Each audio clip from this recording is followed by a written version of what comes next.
안녕하세요. 그레이스 포인트 교회 온라인 예배에 오신 여러분을 환영합니다. 저는 저희 교회대학부에서 섬기고 있는 김샛별입니다. 네, 안녕하세요. 김영재입니다. 네, 오늘은 어떻게 창원이 형이 안 보이네요. 네, 오늘은 창환이 형이 이제 저희 교회대학부 수련회를 준비하느라 도저히 스케줄이 안 맞아가지고 저희 둘이 이렇게 하게 됐네요. 네, 어떻게 보면은 저희 둘이서 사회를 본 적이 좀 오래됐는데 제가 오늘은 돌발 질문을 하나 드리겠습니다. 영재 형제는 부모님께 사랑한다고 마지막으로 말씀드린 적이 언제였나요? 사랑한다고? 네, 좀 전화할 때마다 하는데요. 그래요. 네, 문자 할 때마다. 네. 제 예상과는 좀 다른. 저도 사실은 부모님과 문자하고 이렇게 통화할 때마다 자주 사랑한다는 표현을 하는 편인데 그래도 왠지 모르게 가족한테 사랑한다고 말씀드릴 때는 약간 쑥스럽게 느껴질 때도 있는 것 같아요. 약간 한국 정서상 그 표현을 많이 하지 않는 게 이유일지도 모르겠는데 제가 이렇게 갑자기 이 얘기를 꺼낸 이유가 사실 저번 주에 담임 목사님께서 어떻게 주변 사람들에게 사랑의 표현을 더 할 수 있을까요? 라는 포인트를 가지고 설교를 하셨는데 그 말씀을 듣고 저도 제 어머니 생신이 이번 주여서 편지를 쓰게 결심을 했거든요. 편지를 쓰면서 드는 생각이 제가 멀리 있다라는 그 핑계로 저도 부모님께 사랑하고 감사한다라는 그 말을 자주 못했구나 라는 생각이 들더라고요. 네, 그러죠. 저희가 가깝고 이렇게 아끼는 관계일수록 이렇게 더 사랑한다는 말을 자주 해야 되는데 못하는 게 사실이죠, 실은. 그래서 좀 아이러니하기도 하고 좀 슬프기도 하고. 네, 그러면 저희가 가족에 대한 사랑에 대해서 이렇게 이야기를 해봤는데 저 사실은 오늘은 라떼 시간 대신에 남국주 형제님의 간증을 듣겠는데요. 실은 이 간증은 남국주 형제님의 아버지에 관한 간증입니다. 네, 그러면 저희가 먼저 찬양을 듣고 간증과 말씀을 차례로 듣겠습니다.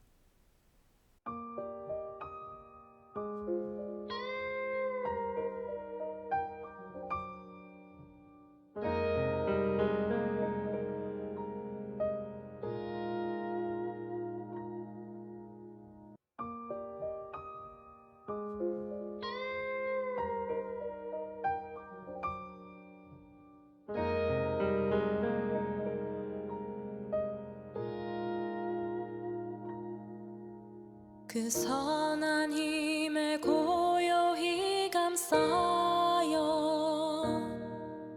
그 놀라운 평화를 누리며 나 그대들과 함께 걸어가네 나 그대들과 한 해를 여네 지나간 허물 어둠의 날들이 무겁게 내 영혼 짓눌러도 오 주여 우릴 외면치 마시고 약속의 구원을 이루소서 그 선한 힘이 우릴 감싸시니 믿음으로 일어날 일 기대하네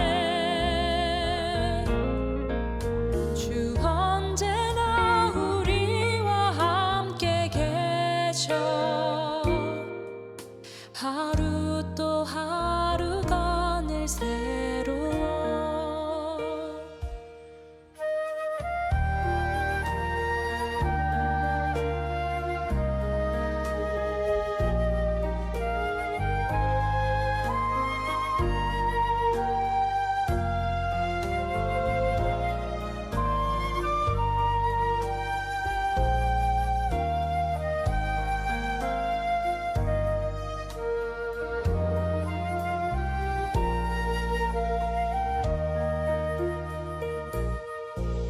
주께서 밝히신 작은 촛불이 어둠을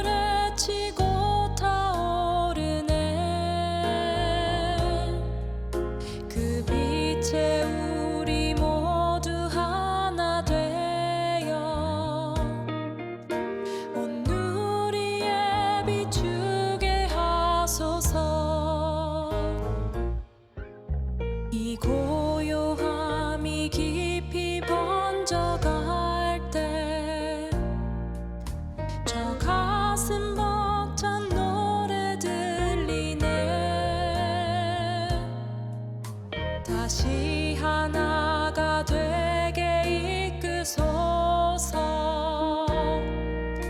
당신의 빛이 빛나는 이 밤, 그 선한 힘이 우릴 감싸시니 믿음으로 일어날 일 기대하네. 주 언제나 우리와 함께 계셔. 하루 또 하루가 늘 새로워. 그 선한 힘이 우릴 감싸시니 믿음으로 일어날 일 기대하네. 주 언제나 우리와 함께 계셔. 하루 또 하루가 늘 새로워. 하루 또 하루가 늘 새로워.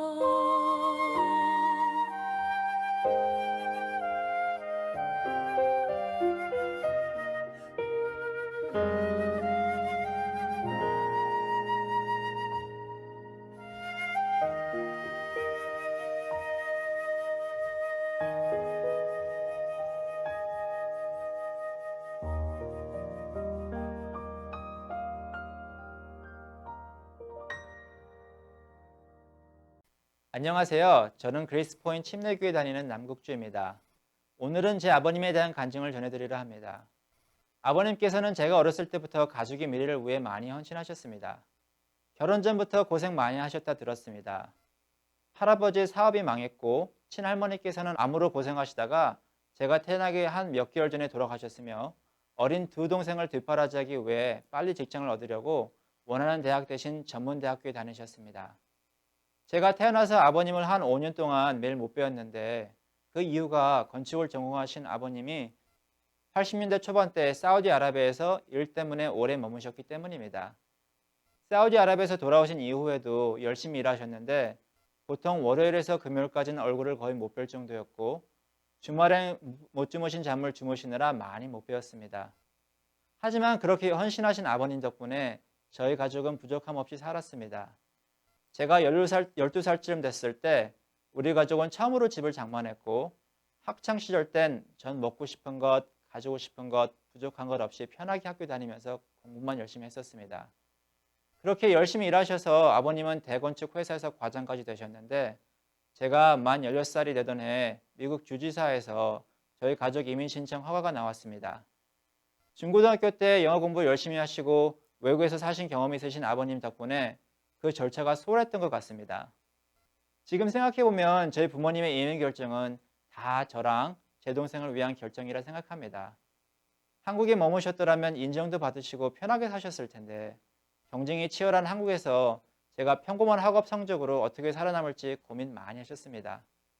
만을 넘어 이민 오셔서 말도 잘 안 통하고 한국 학력이 인정이 안 되는 미국에서 생계를 유지하기 위해서 옷장사도 해보시고 호텔에서 최저임금 받으시면서 밤낮으로 일하셨습니다. 직장에서 억울한 일도 많으셨을 텐데 저 앞에선 불평 한마디 안 하시고 묵묵히 일하셨습니다.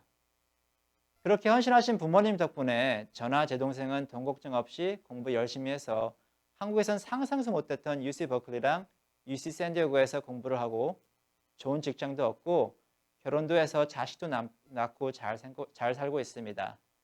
저는 공인회계에서 CPA로 일하고 있고 제 동생은 구글에서 프로그래머로 열반에서 일하고 있습니다. 근데 지금 돌이켜보면 전 아버님께 죄송하고 후회할 일이 참 많습니다. 청개구리 같이 아버님 속상하게 한 적이 한두 번이 아니었기 때문이죠. 예를 들어 하루는 집안에서 무언가를 고치시느라 아버님께서 도움을 청하셨을 때 저는 게임한다고 거절했었고 그것 때문에 아버님이 화를 내셨을 때 오히려 제가 더 화를 내며 말대꾸를 한 적도 있었습니다. 고등학교 때는 아버님이 도서관에서 저를 픽업하러 오셨는데 아버님의 모습이 너무 촌스러워 일부러 외면한 적도 있었습니다. 한 번은 학교에서 특별활동이 끝나고 아버님이 저를 픽업하기를 기다렸는데 예정한 시간보다 1시간 후에 오셨습니다. 아마 그때 직장 2군데를 다니시느라 피곤하셔서 좀 늦으셨는데 이해해드리긴커녕 저는 차 안에서 아버님께 말 한마디도 안 건네고 눈 한 번 안 마주치고 침묵하다가 집에 오자마자 제 방으로 바로 들어갔었습니다. 지금 돌이켜보면 아버님께 두들겨 맞아야 했던 적이 한두 번이 아니었는데 아버님은 늘 꾹 참고 항상 묵묵히 일하셨고 제가 라이드가 필요할 때면 꼭 와주셨죠. 그렇게 아버님은 마음이 너그러시고 용서를 많이 해주셨습니다. 그렇게 열심히 일하시던 저희 아버님이 한 1년 전에 뇌졸중에 걸리셨습니다. 부모님께서 저랑 멀리 떨어져 사셔서 그리고 어머님도 뇌졸중이 뭔지 모르셔서 응급실에 뒤늦게 도착하셨습니다. 의사 선생님 말로는 아마 2-3시간 더 늦었더라면 아버님 생명이 위독해졌을 수 있다 하셨습니다. 한 가지 안타까웠던 건 아버님의 뇌혈관을 막고 있던 작은 핏덩어리를 수술로 빼낼 수 없었던 것이었습니다. 결국 아버님은 일부 사고력과 언어소통 능력을 전부 상실하셨고 열심히 다니셨던 직장도 결국 그만두셨습니다. 그 첫날 중환자실에 있었을 땐 눈앞이 정말 캄캄했었습니다. 아버님 심장박동이 불규칙했고 생사를 오가는 듯 보여셨기 때문이죠. 그 수술 자체도 위험했었습니다. 동화책에 나오는 그 청개구리처럼 후회가 막 심했었습니다. 좀 더 잘해드릴 걸, 당신 좀 더 챙겨드릴 걸, 좀 일찍 죄송하다 전하고 감사드릴 걸, 사랑한다 전해드릴 걸, 집에 방문할 때마다 아버님과 탁구 더 열심히 칠 걸, 이런 생각들이 많이 왔었습니다. 한편으론 인생이 허망할 수 있다는 생각이 들었습니다. 행복하게 살려고 전 공부도 열심히 하고 직장도 열심히 다녔는데 목숨이 위태로우신 아버님을 구하기 위해 제가 할 수 있는 일이 아무것도 없구나 하는 생각이 들었습니다. 인생을 어떻게 살든 인생의 끝은 결국 홀로 가야 한다는 생각이 들었습니다. 그때 제가 아버님을 위해 할 수 있었던 건 복음을 전해드리는 것 뿐이었습니다. 요한복음 3장 16장은 이렇게 말합니다. 하나님이 세상을 이처럼 사랑하사 독생자를 주셨으니 이는 저를 믿는 자마다 멸망치 않고 영생을 얻게 하려 하심이라. 아버님께 전해드리고 싶었습니다. 비록 이 세상에서 아버님이 사신 삶은 좀 어렵고 힘들 수도 있었지만 주님 덕분에 우리는 구원의 소망이 있고 하나님이 아버님을 많이 사랑하신다고 전해드리고 싶었습니다. 시편 23장 4절은 이렇게 말합니다. 내가 사망의 음침한 골짜기로 다닐지라도 해를 두려워하지 않을 것은 주께서 나와 함께 하심이라. 주의 지팡이와 막대기가 나를 안위하시나이다. 생사를 오가시던 아버님께 이 구조를 통해 주님께서 함께 하시니 사망을 두려워하지 않으셔도 된다고 전해드리고 싶었습니다. 다행히도 아버님께서는 많은 교회 형제자매님들의 기도 덕분에 위험한 고비를 무사히 넘기시고 퇴원하셔서 어머님과 건강히 계십니다. 이번 일로 한 가지 깨달은 건 이런 긴박한 순간에 제가 부모님께 드릴 수 있는 최고의 선물은 미국에서 성취한 학업이나 승진이 아니라 제가 믿고 있는 복음이라는 사실이었습니다. 우리가 죽음을 맞고 심판대에 설 때 저희 앞에서 같이 서주실 분은 예수님밖에 없기 때문입니다. 또 한 가지 감사하게 된 건 저 같은 죄인을 끝까지 사랑하시는 하나님의 사랑입니다. 제가 아무리 못난 청기굴처럼 굴어도 부모님은 저를 끝까지 사랑하십니다. 하물며 저의 모든 죄와 숨은 생각을 통찰하시고 우리의 죄로 인해 독생자 예수님이 십자가에 못 박혀 죽으심에도 불구하고 저희를 용서하시고 자녀 삼으시고 영생을 약속하신 그 하나님의 사랑이 참 대단하다는 생각이 듭니다. 제 간증 들어주셔서 감사합니다. 안녕하세요, 여러분. 지난 한 주간 동안 아주 잘 지내셨습니까? 오늘 또 제가 여기 좀 모임이 있어가지고 북가주 저희 교회 벌클리 교회 올라와서 이곳에서 스튜디오에서 또 이 설교를 녹음을 하게 됐습니다. 여러분들 한 주간 동안 잘 지내셨기를 바라고 오늘 이제 마가복음 그 다음 구절을 이제 공부를 하는데 굉장히 참 재미있는 그렇지만 굉장히 안타까운 그 예수님과 제자들 간의 대화가 나옵니다. 저희가 대화를 생각해 보면은 참 대화가 잘 안 될 때 관계에 많은 문제가 생기죠. 부모 자식 간에도 그렇고 이렇게 부모는 부모 나름대로 생각하는 게 있고 마음에 가득 찬 이제 자기 생각이 있기 때문에 이제 그거를 바탕으로 자식들한테 얘기를 하는데 또 자식들은 또 자기들 생각이 또 가득 차고 그래서 서로 마음속에 이미 가지고 있는 자기들의 생각으로 가득 차 있는 그 상태 때문에 상대방 말을 잘 듣지 않고 듣더라도 많이 오해를 하게 되고 그런 좀 안타까운 일들이 많이 생기는 것 같습니다. 근데 여기서 오늘 이제 본문에서도 예수님께서 제자들과 그런 좀 안타까운 시간을 보내시게 돼요. 그래서 이 본문을 함께 읽도록 하겠습니다. 오늘 본문은 마가복음 8장 13절부터 21절까지입니다. 그들을 떠나 다시 배에 올라 건너편으로 가시니라. 제자들이 떡 가져오기를 잊었음에 배에 떡 한 개밖에 그들에게 없더라. 예수께서 경고하여 이르시되 삼가 바리새인들의 누룩과 헤롯의 누룩을 주의하라 하시니 제자들이 서로 수군거리기를 이는 우리에게 떡이 없음이로다 하거늘 예수께서 아시고 이르시되 너희가 어찌 떡이 없음으로 수군거리느냐 아직도 알지 못하며 깨닫지 못하느냐 너희 마음이 둔하냐 너희가 눈이 있어도 보지 못하며 귀가 있어도 듣지 못하느냐 또 기억하지 못하느냐 내가 떡 5개를 5,000명에게 떼어줄 때에 조각 몇 바구니를 거두었더냐 이르되 12이니이다 또 7개를 4,000명에게 떼어줄 때에 조각 몇 광주리를 거두었더냐 이르되 7이니이다 이르시되 아직도 깨닫지 못하느냐 하시니라. 예, 그러면 저희가 이 아주 재미있는 이야기인데 한 구절 한 구절 살펴보도록 하겠습니다. 여러분들 기억나시는지 모르겠는데 지난 2주간 이제 말씀을 통해서 예수님께서 갈릴리 호수 저쪽 반대편 이방인 지역에서 이렇게 사역을 하시면서 4,000명이나 되는 남자만 4,000명이 되는 많은 사람들을 이 물고기 여러 마리하고 모두 2마리라고 그러는데 2마리와 떡 7개로 그 7병2호로 다 먹이시는 그런 기적을 행하시죠. 그리고 그 전에 한두 장 그 전에 보면은 또 예수님께서 유대 지역 갈릴리 호수 저쪽 반대쪽에 있는 유대 지역에서 5병2호로 물고기 2마리와 떡 5개로 남자만 5,000명을 먹이시는 놀라운 기적을 행하십니다. 그래서 그 기적을 행하신 다음에 사람들이 막 예수님을 왕으로 삼을고 또 그럴까봐 그러신지 급하게 그 지역을 떠나십니다. 그래서 7병2호 기적을 이방인들을 위해서 행하시고 그 호수 반대쪽으로 배를 타고 급하게 오세요. 근데 오셨는데 지난주 여러분들 이제 말씀을 기억해 보시면 바리새인과 예수님께서 아주 굉장히 낙심이 되는 그런 대화를 나누죠. 바리새인들이 이런 기적들을 다 듣고 보고도 또 예수님께 대해서 하늘로부터 오는 표적을 구하고 그러니까 예수님께서 너희한테 줄 표적은 더 이상 없다. 그러시면서 또 그 자리를 떠나서 또 배를 타고 다른 지역으로 가셨어요. 그래서 아마 이렇게 자주 옮겨 다니시니까 제자들이 이렇게 음식 준비를 제대로 못한 것 같아요. 잊어버린 것 같아요. 여기 본문을 보면은 또 그들을 떠나 다시 배에 올라 건너편으로 가시니라. 제자들이 떡 가져오기를 잊었음에 배에 떡 한 개밖에 그들에게 없더라. 그래서 예수님도 이렇게 여러 지역을 돌아다니시면서 사역하셨기 때문에 이제 제자들이 또 예수님과 모든 자기들 그룹의 그 식사나 뭐 숙소 문제 이런 것들을 잘 챙겨야 됐죠. 그런데 많이 이제 돌아다니다 보니까 지금 이걸 잊어버렸어요. 그래서 떡을 많이 갖고 왔어야 되는데 보니까 한 개밖에 없어요. 그것 때문에 마음에 이제 많이 부담이 된 것 같습니다.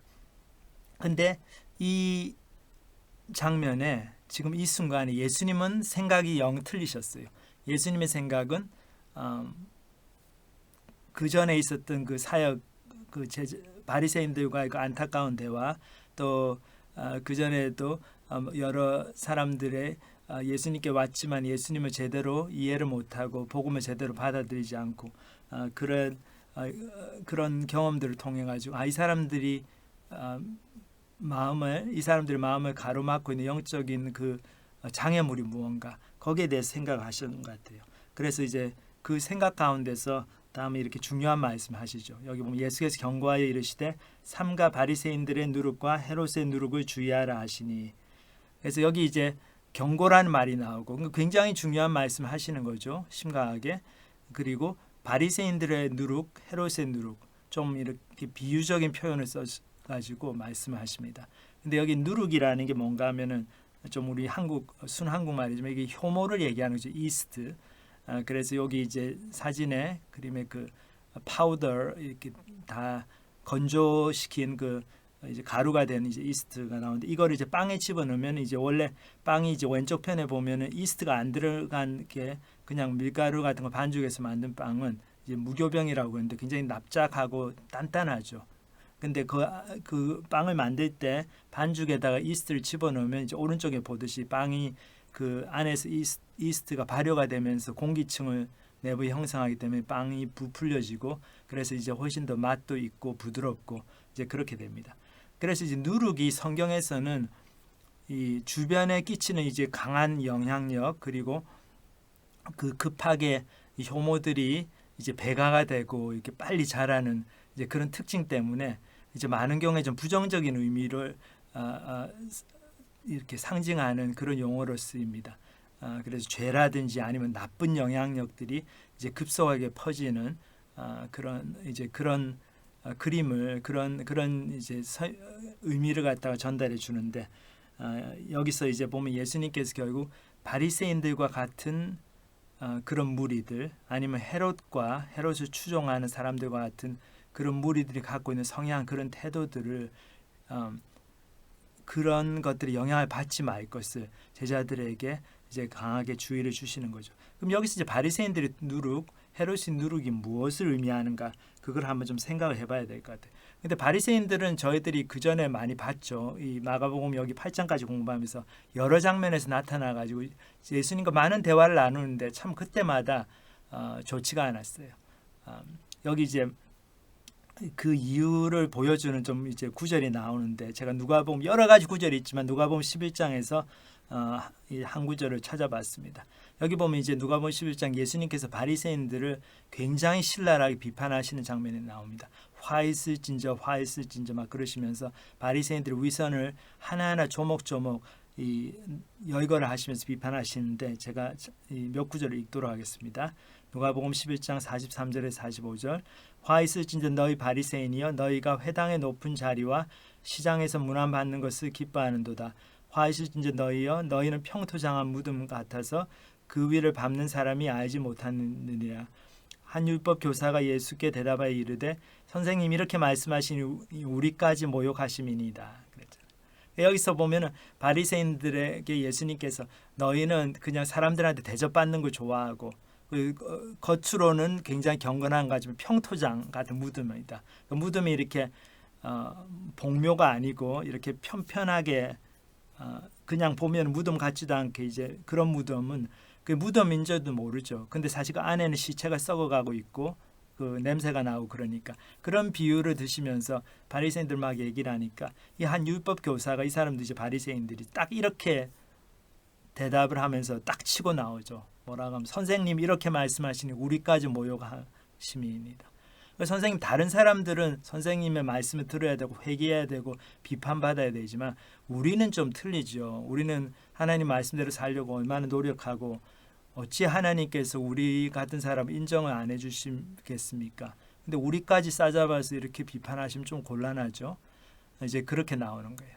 그러니까 바리새인들은 참 예수님한테 인정을 받고 싶었는데 예수님이 자기들의 믿음과 자기들의 훌륭한 인격을 인정을 안 해주고 맨날 구사리를 주니까 비판하니까 싫었던 거예요. 그래서 예전에 저희 목사님들이 제가 젊었을 때 이제 가끔씩 농담 반 진담 반으로 그런 얘기를 하세요. 참 목회를 하다 보니까 이 3대 마귀가 있는데 제일 센 마귀가 있는데 하나가 잔마귀고 맨날 설교만 들으면 시작 5분 만에 그냥 조는 거, 그렇죠? 그러니까 말씀 못 듣고 다른 하나가 음란마귀 여자를 통해서 막 이제 많은 그런 유혹이 들어오고 그다음 세 번째가 섭섭마귀라는 거예요. 이 섭섭마귀가 뭔가 하면은 특히 이민교회에서 많이 볼 수 있는 현상인데 이 교인들이 이 주류 사회 미국 사회에 잘 적응을 못하고 아니면 거기서 많이 대접을 못 받으니까 한국에서는 다들 난다 긴다 하고 한가락씩 하는 분들이 이제 미국 와가지고 아무래도 언어 장벽이고 그러니까 여기서 고생하시면서 주류 사회에서 한국에서 받던 것만큼은 주목과 관심을 못 받으시니까 그거를 다 교회 와서 채우려는 거죠. 그러니까 교회에서 목사님이 자기를 인정을 안 해주고 교인들이 좀 잘 인정 안 해주고 아니면 목사님이 다른 사람을 좀 편애하는 것 같으면은 섭섭한 거죠. 근데 이 바리새인들이 꼭 그랬던 것 같아요. 예수님에 대해서 엄청 섭섭마귀에 들려 있었던 거죠. 그러니까 예수님과 많은 시간을 보냈지만은 예수님을 오히려 싫어하게 되고 예수님을 나중에 죽이기까지 하게 되죠. 그렇기 때문에 저희들이 참 자기 모습을 제대로 보는 거 이게 얼마나 중요한가. 내가 참 잘났다고 생각하고 내 잘난 맛을 살고 예수님께서 조금 싫은 말씀하시면은 거기에 팍 이렇게 반박을 하고 자존심이 상하니까 이제 그렇게 나가면은 아무리 많은 말씀을 들어도 우리가 하나님을 만나기가 힘듭니다. 우리가 내가 틀릴 수 있다. 내가 내 모습을 잘 못 보지. 그러니까 하나님 말씀이 거울이 돼서 모습을 보여주실 때 좀 내가 들어야 되겠다. 겸손히 그것을 받아들이고 기분 나쁘더라도 한번 생각해 봐야 되겠다. 그런 마음으로 우리가 말씀을 들을 때 그 말씀 열매를 맺습니다. 그래서 참 예수님께서 주시는 이 경고가 굉장히 참 너무나 중요하게 저희들에게 다가오고 저희들이 깊이 새겨 들어야 될 것 같습니다.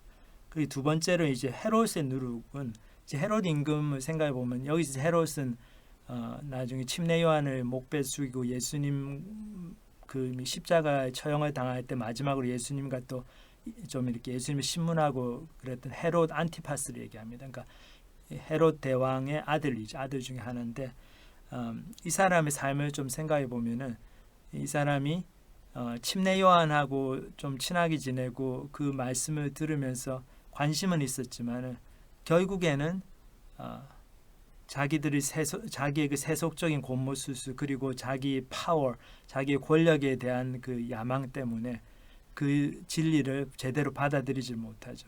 그러다 결국은 침례 요한 자기가 은근히 마음으로 영적인 스승으로 생각하고 있었던 그 사람까지도 자기가 자기 사회적 지위와 체면 때문에 죽이게 됩니다. 그리고 여기 보면 이제 마지막 예수님과 이 헤롯 안티파스가 이렇게 예수님 돌아가시 바로 직전에 그 재판을 받아서 막 십자가에 처형되기 직전에 빌라도가 예수님을 헤롯에게 보내는 바람에 잠깐 이렇게 만나는 장면이 나옵니다. 거기 누가복음 23장에 보면은 그 장면이 나오는데 제가 읽도록 하겠습니다. 빌라도가 듣고 그가 갈릴리 사람이냐 물어 헤롯의 관할에 속한 줄 알고 헤롯에게 보내니 그때 헤롯이 예루살렘에 있더라. 헤롯이 예수를 보고 매우 기뻐하니 이는 그의 소문을 들었으므로 보고자 한지 오래였고 또한 무엇이나 이적 행함심을 볼까 바랐던 연고로라. 여러 말로 물으니 아무 말도 대답하지 아니하시니 대제사장들과 서기관들이 서서 힘써 고발하더라. 헤롯이 그 군인들과 함께 예수를 업신여기며 희롱하고 빛난 옷을 입혀 빌라도에게 도로 보내니 헤롯과 빌라도가 전에는 원수였으나 당일에 서로 친구가 되니라. 그러니까 헤롯의 누룩이라는 거는 바로 이렇게 예수님한테 관심이 있는 듯 하지만 자기 자리에서 한 발짝도 벗어나지 않고 자기의 세상적인 눈으로 세상적인 그 야망 그런 곤모수수 그런 관점에서 예수님을 보는 거죠. 여기 보면 헤롯이 예수님을 만나서 되게 좋아했는데 그게 뭐 진리의 말씀 들어 자기가 회개해서 구원받아야 되겠다 이런 생각이 있는 게 아니고 예수님이 엄청 대단한 기적을 행했다 뭐 그런 얘기를 들었기 때문에 자기 앞에서도 좀 그런 기적을 행할까 그런 걸 좀 보고 싶었던 것 같아요. 그러니까 그런 좀 엔터테인먼트 그런 이 사람이 무슨 대단한 마술사인가 뭐 데이비 카퍼필드 같이 옛날에 보면은 그래서 그렇게 그런 차원의 승리를 가지고 예수님께 접근을 했기 때문에 예수님께 많은 질문을 했지만 예수님이 하나도 대답을 안 하셨어요. 이게 참 심각하게 저희들 받아들여야 됩니다. 저희가 예수님의 말씀에 관심이 있는 것 같고 이것저것 물어봐도 내 마음에 근본적으로 예수님을 심각하게 이렇게 대우를 하지 않고 내가 이분이 나의 죄를 용서해 주시고 내가 이분을 통해서 내가 구원을 받을 수도 있는 분이다라는 그런 심각한 태도로 그리고 이분의 말씀이 사실이면은 내가 지금까지 살아왔던 삶이 다 잘못될 수도 있다. 다 엉터리일 수도 있다는 그런 열린 태도로 겸손한 태도로 예수님과 만나질 않으면은 그런 태도 예수님 말씀 듣지 않으면은 암만 관심을 가지고 이것저것 물어봐도 대답을 잘 얻기가 힘듭니다. 그리고 하나님께서 잘 응답을 안 하세요. 여기도 보면 예수님께서 침묵하셨다고 그랬잖아요. 그러니까 헤롯은 속으로 얼마나 실망했겠습니까? 예수 이 사람 뭐 엄청난 선생이고 뭐 대단한 기적을 행하는 능력의 뭐 종이라는데 뭐 아무것도 아니네. 그리고 실망해가지고 돌려보내죠. 그거는 예수님이 능력이 없어서가 아니고 헤롯의 마음에 큰 문제가 있었기 때문에 그런 거죠. 그래서 이런 헤롯의 누룩을 조심해야 됩니다. 그리고 또 하나는 좀 보면은 이 이스라엘의 종교 지도자 중에서도 헤롯 임금을 통해 가지고 뭐를 해보려는 사람들이 좀 있었어요. 헤롯 당이라고 하는 사람들인데 이 하나님을 쫓아가는 그 신앙을 좀 일정하게 포기하고 아니면은 그걸 가지고 있지만은 우리가 권력 있는 사람을 통해 가지고 우리의 어떤 어젠다 일을 추진해야지 그렇지 않으면 힘들다 현실적으로. 그래서 굉장히 현실주의자가 돼 가지고 뭐 하나님의 때를 기다리고 하나님을 믿어드리고 그런 게 아니고 내가 나아 가지고 정치하는 사람들 권력 있는 사람들 앞에서 이렇게 러비를 해 가지고 내가 원하는 거를 이렇게 이루고 이제 이런 태도는 참 저희들이 조심해야 될 것 같아요. 우리 크리스천들 중에도 보면은 좀 정치하시는 분들하고 연결해 가지고 본인들의 어떤 원하는 것을 이루려고 하고 그런 거는 참 하나님께서 기뻐하시는 게 아닙니다. 그래서 우리가 굉장히 조심을 해야 돼요. 그래서 이렇게 헤롯의 누룩을 조심하고 바리새인의 누룩을 조심하라 이렇게 말씀하셨는데 제자들의 반응은 굉장히 틀렸죠. 그래서 여기 이제 다시 본문으로 돌아와서 예수께서 경고하여 이르시되 삼가 바리새인들의 누룩과 헤롯의 누룩을 주의하라 하시니 그런데 제자들 반응은 뭐라 합니까? 서로 수군거리기를 이는 우리에게 떡이 없음이로다 하거나. 그러니까 제자들은 영 잘못 알아들었어요. 그 마음에 야 우리가 어떻게 떡을 하나밖에 없냐? 누가 이거 담당이야 오늘 구글 다 체크해보자. 그래서 장부를 보니까 야 안드레 네가 했어야 되는데 왜 안 했냐? 막 그거 가지고 서로 블레임하고 싸우고 이제 그러고 있는데 예수님이 뭐 헤롯 뭐 바리새인 누룩 그런 얘기 하니까 그냥 자기식으로 오해를 한 거죠. 예수님이 지금 뭐 그 헤롯 당들이 먹는 떡이나 바리새인들이 만드는 바리새인표 떡 이런 거는 별로 안 좋아하시니까 품질이 안 좋으니까 사지 마 뭐 그런 말씀 하시나 보다 잘못 들었어요. 이제 그러면서 예수님께서 지금 떡 얘기를 하시는 게 우리가 떡을 안 갖고 와서 그걸 이미 아시고 우리를 꾸짖으시려고 저러신다. 그러면서 너 때문에 다 우리가 이렇게 똑같이 혼나게 됐다. 뭐 이렇게 반응을 보이는 것 같아요. 그러니까 결국 뭡니까? 제자들이 자기들이 갖고 있는 마음에 있는 걱정 근심 때문에 하나님의 말씀도 그런 식으로 이해를 하고 굉장히 오해를 하게 되는 거죠. 근데 이게 예수님께는 굉장히 낙심이 되는 사건이었어요. 그래서 예수님께서 마가복음 전체에서 아마 이 장면에서 가장 제자들을 심하게 꾸짖으십니다. 그래서 예수님께서 뭐라고 하십니까? 여기 보면 예수께서 아시고 이르시되 너희가 어찌 떡이 없음으로 수군거리느냐. 계속 이렇게 몰아세우시에요. 질문하세요. 아직도 알지 못하며 깨닫지 못하느냐. 너희 마음이 둔하냐. 너희가 눈이 있어도 보지 못하며 귀가 있어도 듣지 못하느냐. 또 기억하지 못하느냐. 결론적으로 여기서 이제 가장 핵심적인 구절이 왜 너희는 이렇게 마음이 둔하냐. 영어로는 그 dull, dull이라는 표현을 쓰는데 너희가 참 영적으로 마음이 너무 둔하다. 왜 이렇게 그러니까 마음이 둔하니까 말씀을 보고 들어도 깨닫지를 못하고 또 마음이 둔하니까 하나님의 역사를 경험했는데 그걸 마음에 담아두지를 않고 그러니까 잊어버리고 그런 거죠. 그렇지만은 참 감사한 게 예수님이 속이 많이 상하셨지만 예수님은 너무나 인내심이 많은 또 선생님이셨어요. 물론 제자들을 너무나 사랑하시는 사랑의 목자였으니까 다시 가르치시죠. 그래서 여기 가르치시는 방법이 굉장히 재밌습니다. 예수님께서 그 전에 일어났던 두 가지 사건을 언급하시면서 제자들에게 무엇이 중요한지를 다시 여기서 깨닫게 하십니다. 저도 여기 캘리포니아 스테이트 유니버시티 이스트베이 그 학교에서 이제 화학과에서 한 15, 16년을 가르쳤는데 이게 선생으로 가르치다 보면은 참 학생들이 처음에는 저도 몰라가지고 그냥 가르치면은 알아듣는 줄 알았어요.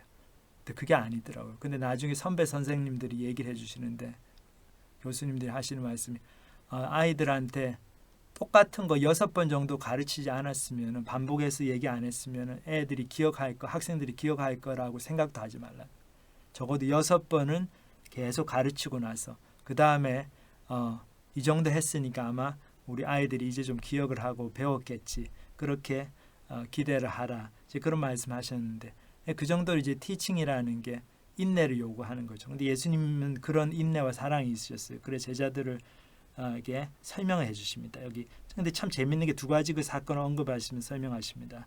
보면 내가 떡 5개를 5천 명에게 떼어줄 때에 조각 몇 바구니를 거두었더냐 이르되 12이니이다.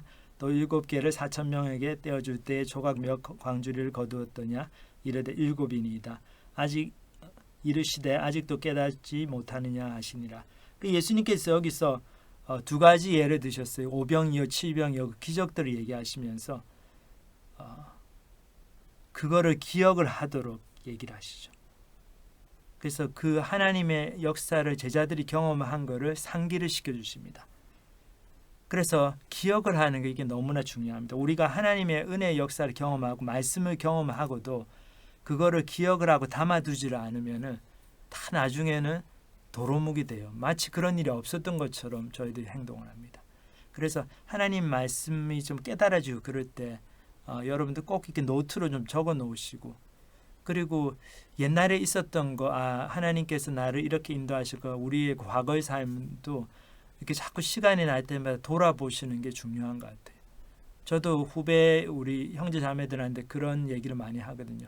설교를 제대로 좀 하고 하나님 말씀을 묵상하면서 하려면은 너가 하나님의 말씀 그런 관점에서 너 인생을 자꾸 되돌아봐야 된다. 똑같은 사건이지만 5년 전, 10년 전에 우리가 믿음이 어렸을 때 내가 회고를 해서 어렸을 때 이런 일이 있었다 생각했던 거하고 지금 5년, 10년이 지나가지고 그 사건을 돌아볼 때 지금의 그 사건을 돌아보는 관점, 그 해석이 되게 틀릴 수가 있거든요. 그래서 저희들이 이렇게 조그마한 자서전을 자꾸 쓰는데 어렸을 때 있었던 일들도 5년, 10년 저희들이 나이가 들어가고 믿음이 자라고 하나님의 관점으로 우리의 삶을 볼 수 있는 그 깊이가 더해질수록 똑같은 사건도 다르게 보는 거죠.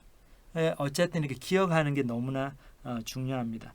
성경을 봐도 이 이스라엘 민족들이 참 대단했던 게 하나님의 그 약속의 말씀을 그 사람들이 뭐 많이 못 지키고 뭐 우상 숭배도 하고 그랬지만 그래도 기억하는 사람들이 많았어요.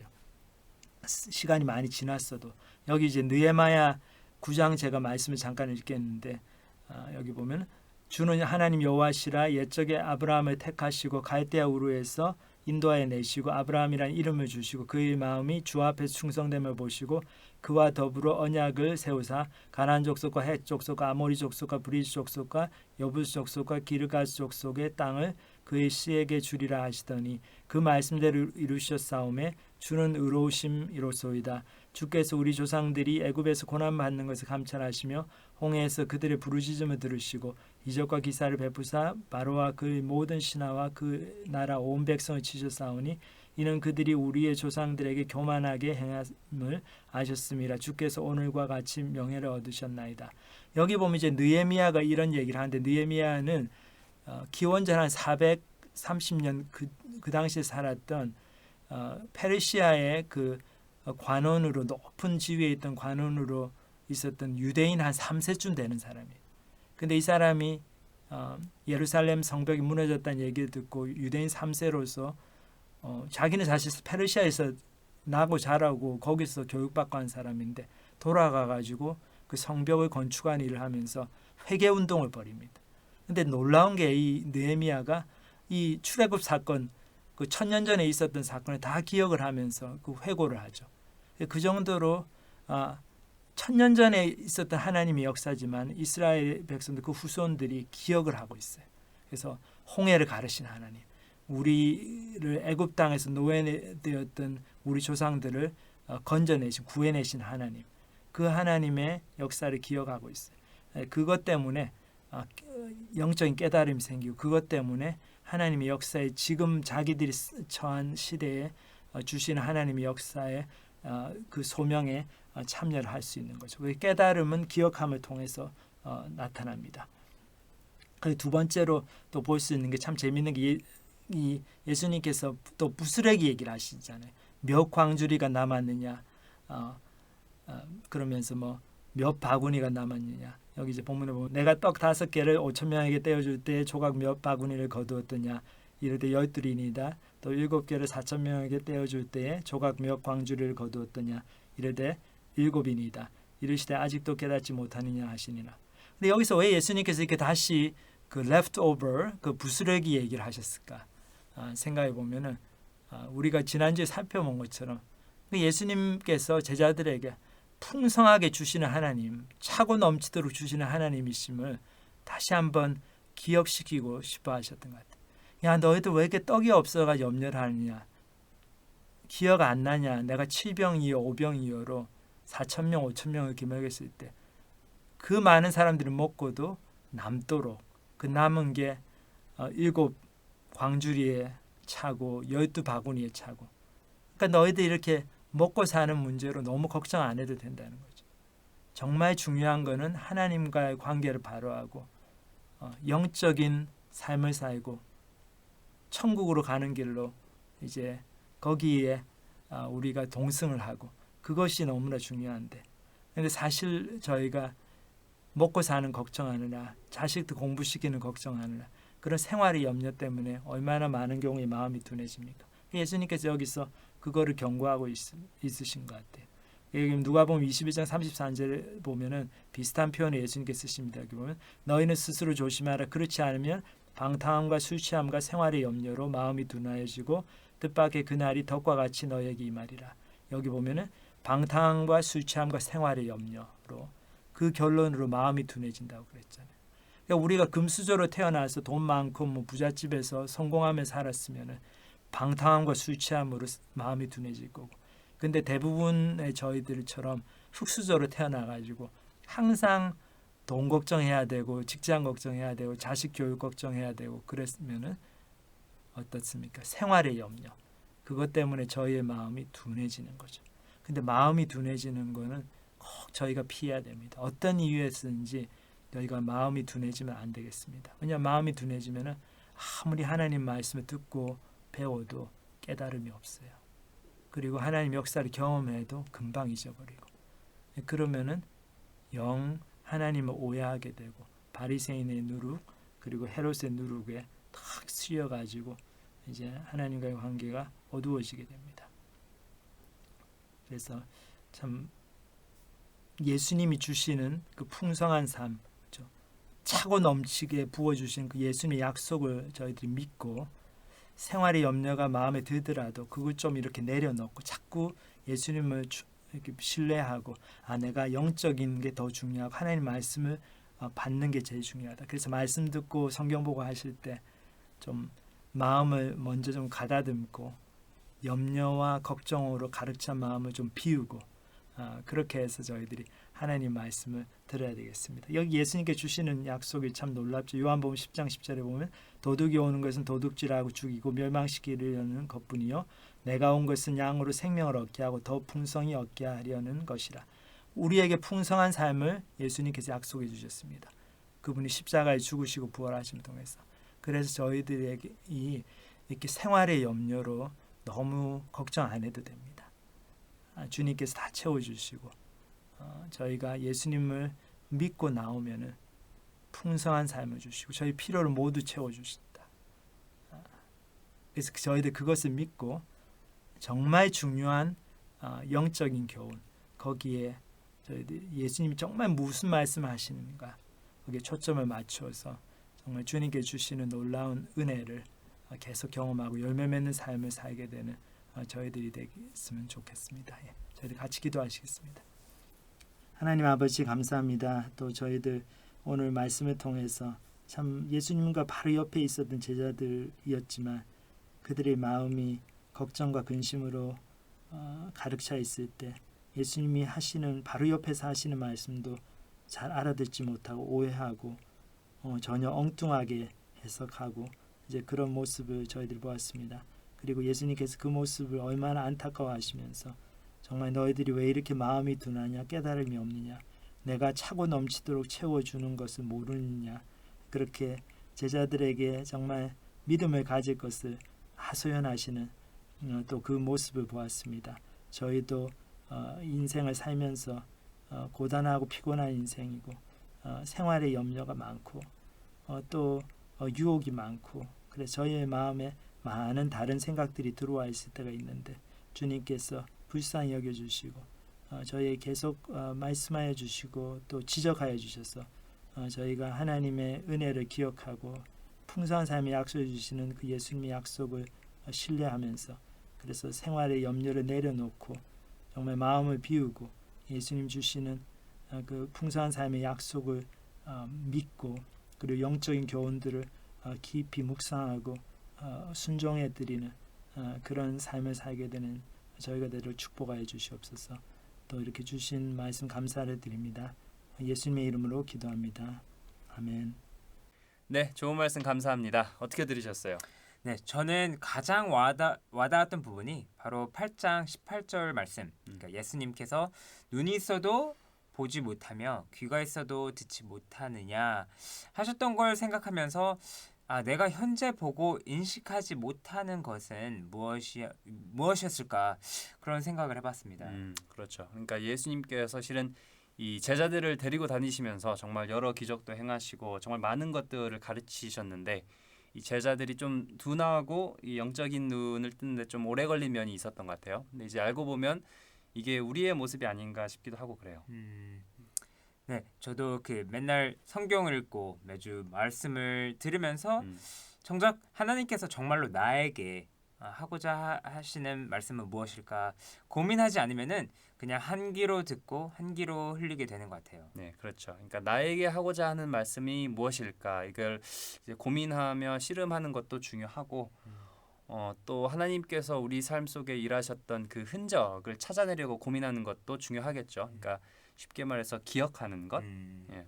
네, 따지고 보면은 우리와 하나님의 관계뿐만 아니라 모든 관계에 해당하는 것 같아요. 그 아까 남국주 형제님께서도 아버지의 사랑과 희생을 돌아보고 기억하면서 그렇죠. 그때는 몰랐는데 그러한 일이 있었구나라고 이렇게 깨달으셨다는 이야기를 해주셨죠. 네, 그렇습니다.